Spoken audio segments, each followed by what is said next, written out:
қисса, кетпеннің ортасы неге тесік? Ерте заманда Жанкент деген шаһар болыпты. Ондағы халықты жылан қырып кетіпті. Әкелі балалы 2 ғана отбасы қашып шығыпты. Көп ұзақ жол жүріп, бір талдың қасына келіп, әлсіреп бір мызғып алады. Бір сәтте ысылдаған дыбысты естиді. Әкесі шошып оянып, сөйтіп жылан шығады. Ал әкесі кетпенді тосады.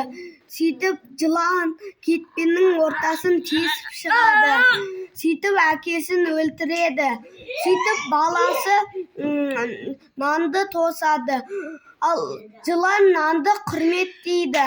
Жылан балаға тиіспей кетіп қалады. Содан бастап жыланның нанға құрметі зор екен.